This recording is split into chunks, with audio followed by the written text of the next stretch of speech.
इयत्ता तिसरी परिसर अभ्यास घटकाचं नाव आहे समूह जीवनासाठी सार्वजनिक व्यवस्था। या पाठातून साध्य होणारी अध्ययन निष्पत्ती वर्तमानकालीन व भूतकाळातील वडीलधाऱ्यांच्या काळातील वस्तू कृती यांच्यातील भेद स्पष्ट करतात। शिक्षक कृती पूर्वी व आता वापरात असणाऱ्या साहित्यांचे वर्गीकरण करण्यास सांगणे। विद्यार्थी कृती विद्यार्थी चित्रे व व्हिडिओच्या साहाय्याने सार्वजनिक व्यवस्थेबाबत जाणून घेतात। ही चित्रे पहा। या चित्रांच्या आधारे सार्वजनिक सोयी व सुविधा यांची यादी तयार करा। या सुविधांचा आपल्याला कोणता फायदा होतो बरे? या सुविधा नसतील तर कोणत्या अडचणी येतील? आपले कुटुंब हे आपले घर असते। घराबाहेरील आपले जीवन सार्वजनिक असते। सार्वजनिक जीवनात विविध सुविधांची गरज असते। सार्वजनिक सुविधा म्हणजे आपणा सर्वांसाठी असणाऱ्या सोयी, वाहतूक, शाळा, दवाखाने यासारख्या अनेक सुविधांचा आपण सार्वजनिक जीवनात वापर करतो। सार्वजनिक सेवा सुविधा या सर्वांना व सर्वांसाठी सारख्याच उपलब्ध असतात। त्यांचा वापर आपण जबाबदारीने केला पाहिजे। आपण गावात किंवा शहरात राहतो। गावची लोकसंख्या कमी असते, शहरातील लोकसंख्या ही जास्त असते। शहरात कारखाने असतात, बाजारपेठा असतात, शहरात रोजगाराच्या संधी जास्त असतात। सार्वजनिक सुविधा शहरात मोठ्या प्रमाणात असतात। गाव असो की शहर, तेथील कारभार तिथेच असणारी शासन संस्था पाहते। तिला आपण स्थानिक शासन संस्था म्हणतो। गावचा कारभार ग्रामपंचायत बघते। नगराचा कारभार नगरपालिका पाहते। मोठ्या शहरांसाठी महानगरपालिका असते। यापैकी कोणते शासन तुमच्या गावात किंवा शहरात आहे बरे? माहीत आहे का तुम्हाला? 1 मे 1960 रोजी महाराष्ट्र राज्याची निर्मिती झाली। त्यावेळी 21,636 ग्रामपंचायती होत्या। 2010 अखेर ती संख्या 27,993 इतकी झाली।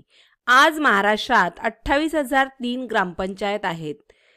ग्रामपंचायत स्थापन होण्यासाठी संबंधित गावची लोकसंख्या 500 इतकी होणे आवश्यक आहे। चित्रातून आपल्याला आपल्या परिसरात असणाऱ्या सेवा सुविधा दिसतात। या व्यतिरिक्त आणखीन कोणत्या सुविधा आपल्याला मिळतात बरे? सार्वजनिक सेवा सुविधा आपण दिलेल्या करांच्या रकमेतून दिल्या जातात। त्यांचा आपण काळजीपूर्वक वापर केला पाहिजे। सार्वजनिक सोयी सुविधांवर ताण येतो, पण आपण त्यावर एकत्रितपणे मात करू शकतो।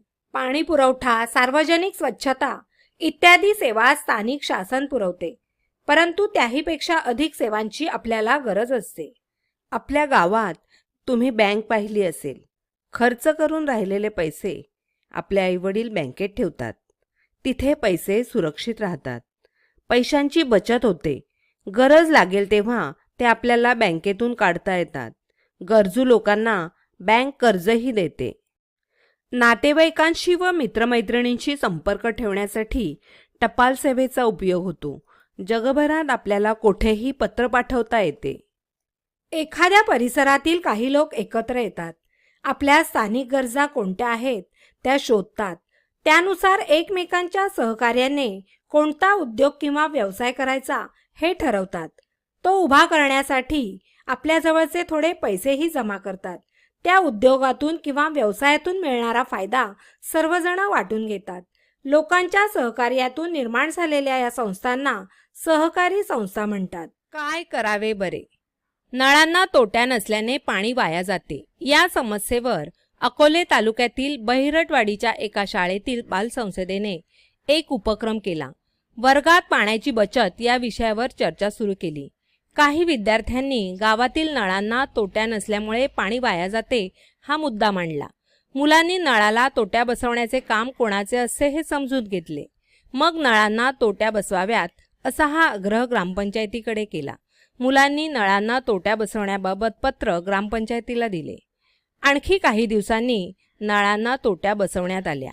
मुलांनी समस्येचे निराकरण असे केले। पाण्यासंबंधीच्या समस्येचे निराकरण तुम्ही कसे कराल बरे?